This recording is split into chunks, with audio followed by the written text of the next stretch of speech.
Migrant के पीछे एक कहानी छिपी होती है, उनके सपनों की, उनके उम्मीदों की और उनके संघर्षों की।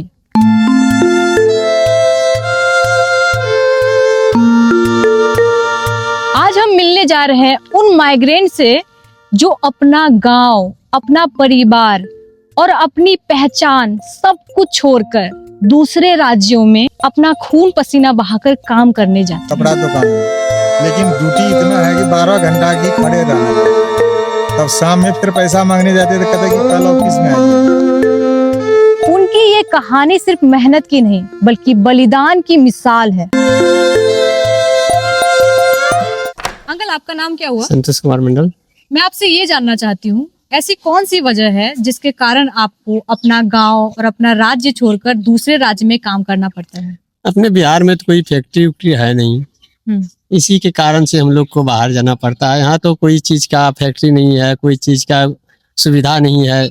सरकार जो भी सुविधा देती है वो सब बाहर ही नेता खा जाते हैं। उसके बाद तो हम लोग को तो यहाँ अनाज कहीं बेचने के लिए जाते हैं तो मिलता है, दाम है कुछ, मिलता है कुछ। यहाँ इसी के कारण से हम लोग को बाहर जाना पड़ता है, घर छोड़ करके, परिवार छोड़ करके। यही सब बात है। हाँ, बिहार में कम से कम जो है ना 2-4 फैक्ट्री भी होना चाहिए, ताकि मजदूर कहीं बाहर नहीं जाए, देश विदेश नहीं जाए, अपना घर परिवार के साथ रहे। नहीं, ऐसा नहीं है कि फैक्ट्री बिल्कुल भी नहीं है, फैक्ट्री है, बट कह सकते हैं कि बहुत कम है। और भी फैक्ट्री होनी चाहिए। हाँ, होनी चाहिए, लेकिन ऐसा फैक्ट्री नहीं है कि जो वहाँ 5 या 500 या 1000 आदमी खट सके। राइट। हाँ, ये बात ये सही है। ऐसा फैक्ट्री है कि 10 आदमी खटने के बाद बिहार का सुविधा तो नहीं बदल जाएगी। क्योंकि यहाँ बहुत सारे पॉपुलेशन है और सबको जॉब तो नहीं दे पा रहे हैं ना, बात ये। हाँ, क्या है कि यहाँ तो सब बीए किया हुआ है, इंटर किया हुआ है, लेकिन यहाँ तो बैठ करके रोजगारी कुछ नहीं मिलता है। वही खेती गृहस्थी में आश्रित है, और दिल्ली पंजाब में। अंकल, मेरा सवाल अब ये है, आपको वहाँ पे जैसे आप जाते हैं अलग राज्य में काम करने के लिए, दूसरे शहर में अपने गांव को छोड़कर, तो आपको वहाँ पे किन किन मुसीबतों का सामना करना पड़ता है? बहुत सी मुसीबत है। जैसे कि वहाँ एक तो धूप में खटना पड़ता है। उसके बाद कहाँ खाना है, कहाँ पीना है, उसका तो सुविधा कोई है नहीं। अपना हाथ जला करके खाना पका कर खाना पड़ता है। वहाँ तो बीवी बाल बच्चा है नहीं जो कि बना करके देगी। ऐसे ऐसे सामना में बहुत समस्याओं को झेलना पड़ता है। उसके बाद कुछ रुपया होता है तो घर परिवार चलता है। हमारा ये कहना है, सरकार को देखना चाहिए बिहार में। हम लोग दिल्ली पंजाब कितना साल से काम करेंगे जी। यहाँ इतना पढ़ा लिखा हुआ है, बीए एमए किए हुए इंजीनियर बिहार से हैं, एसपी डीएसपी सब बिहार से, लेकिन यहाँ का कोई सुविधा नहीं। उस सुविधा को लिए कि यहाँ सरकार देखे, ये नहीं कि खाल पटना दिल्ली कलकत्ते में फैक्ट्री बैठाए। किशनगंज बैठाइए, फारसगंज बैठाइए, कटिहार बैठाइए, अररिया बैठाइए, हर जगह फैक्ट्री दीजिए और यहाँ का आदमी यहीं काम करे। किसी देश में कि हम लोग को जाने के कोई, दिल्ली पंजाब जाने का कोई जरूरत नहीं। रोजगार देने के बाद और हम लोग परिवार के साथ रहेंगे, बाल बच्चा के साथ रहेंगे, उसी से कि हम लोग टाइम पास खत्म करेंगे। आप ये बताइए, आप कहाँ पे काम करते हैं? अभी तो कहीं नहीं करते हैं, अभी फिलहाल बेरोजगार है। तो आप काम कहाँ पे कर रहे हैं? काम कर रहे थे दिल्ली पंजाब में, वहाँ से आए हैं। काम क्या? वहाँ तो इट्टा उठाना पड़ता है और बहुत सारा दुख झेलना पड़ता है वहाँ बाहर में। उसके बाद 2-4 टका होता है। उसके बाद तो मतलब घर आना पड़ता है। फिर घर में तो बेरोजगारी चलता है। फिर पैसा खत्म हो जाने के बाद फिर तो दिल्ली पंजाब। यहाँ सुविधा कोई है नहीं बिहार में जो कि हम लोग काम करेंगे और घर में रहेंगे। सरकार तो मेरा तो चौपटी लाल गिरधारी है। अगर आप कहाँ पे काम करते हैं? लुधियाना में। 4:30 बजे उठते हैं, नहा धो करके रोटी उटी बनाते हैं। 10 बजे का टाइम है, फिर 9 बजे तक ड्यूटी है। 9 बजे के बाद फिर आना पड़ता है। फिर आप खाना बना करके 12 बजे सोते हैं। क्या तो करेंगे? आपका ये पूरे दिनचर्या है? पूरे दिन का काम है? हाँ, पूरे दिन का काम है कपड़ा दुकान में, लेकिन ड्यूटी इतना है कि 12 घंटा की खड़े रहना पड़ता है। तब शाम में फिर पैसा मांगने जाते तो कहते कि कल ऑफिस में आइएगा, आज नहीं मिलेगा पैसा, कल मिलेगा।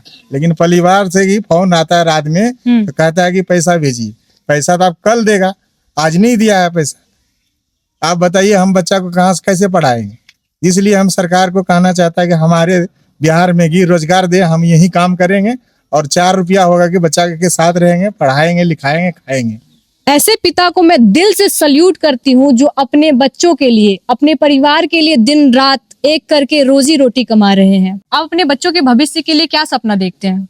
हर आदमी और हर इंसान तो देखते हैं कि हम मेरा बच्चा जो काम हम नहीं करते हैं और जो करते हैं वो मेरा बाल बच्चा नहीं करे, ताकि बढ़िया काम करे। यहाँ की सरकार जो है कुछ चाहता नहीं है कि आगे बिहार के बारे में, बिहार में जो पढ़े लिखे हैं। सॉरी अंकल, पहले मैं यहाँ ये कहना चाहूंगी, आपने जो कहा कि सरकार यहाँ मतलब ये होने नहीं देंगे, इस तरह का कुछ लाइन था आपका।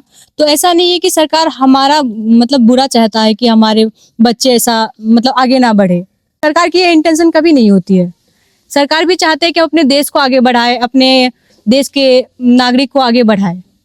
अभी तो यहाँ बिहार के लिए तो कुछ तो सरकार करते नहीं है और दूसरे राज्य के लिए तो तैयार है।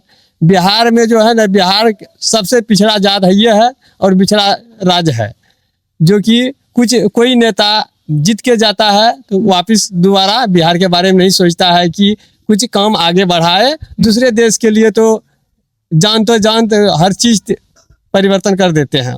आपका क्या कहना है इसमें? हमको कुछ नहीं कहना नहीं, है। आप अपने बच्चों का फ्यूचर हम के लोग बारे को में क्या बच्चे सोचते पढ़े लिखे हुए कोई रोजगार नहीं मिलता है। सरकार कहाँ है, बैठा हुआ है, क्या कर रहा है, कोई पता नहीं। सरकार को देखना चाहिए, जो पैकेज ज्यादा देता है उसी बच्चा को नौकरी दे देता है। ठीक है, हमारा बच्चा पढ़ा हुआ, हमारे पास पैसा नहीं है, उसको नौकरी नहीं मिलता है। सरकार को हमको कहना यही है, जो बच्चा ज्यादा टैलेंट है, जिसका नंबर ज्यादा है, उसको नौकरी दे। ये नहीं कि पैसे लेकर के उसको नौकरी दे दे। आपको क्या लग रहा है, इस बार बिहार बदलेगा? बदलना चाहेगा तो बदल जाएगा, जनता का मर्जी है। तो जनता, एक मिनट, किस तरह से बदलेगा आपको क्या? अगर जनता जागरूक होगा तो बिहार जरूर बदलेगा। जो कि जनता के लिए जनता को अच्छा नेता और अच्छा ढंग का चुनना पड़ेगा, जो कि काम करने वाला है। चलिए, आपने नेता के बारे में अभी बोला, तो मैं ये जानना चाहूंगी, इस बार के जो चुनाव हो रहे हैं तो आप सीएम के रूप में किसे देखना चाहेंगे? जो बिहार में कि इस बार बढ़िया वोट लाएगा, बढ़िया सरकार होगा, जो जीतने के बाद यहाँ से यहाँ की, उसके लिए बिहार के बारे में भी आपको देखना पड़ेगा। वो भी अपना ध्यान रखे और जो बढ़िया काम करेगा उसी को वोट करे। माइग्रेशन का सबसे बड़ा असर उन बच्चों पर होता है जिनके पिता महीनों सालों घर से बाहर रहते हैं। अब हम उन्हीं बच्चों से जानेंगे उनके पिता के बिना उसकी जिंदगी कैसे चलती है और सुनेंगे उसकी दिल की बात। तुम्हारा नाम क्या है बाबू? आरुषि। आरुषि, तुम ये बताओ, तुम्हारे पापा कहाँ काम करते हैं? राजस्थान। उनकी याद आती है? आती है। अच्छा। बिहार के लाखों बच्चे सालों महीनों अपने पिता का इंतजार करते हैं।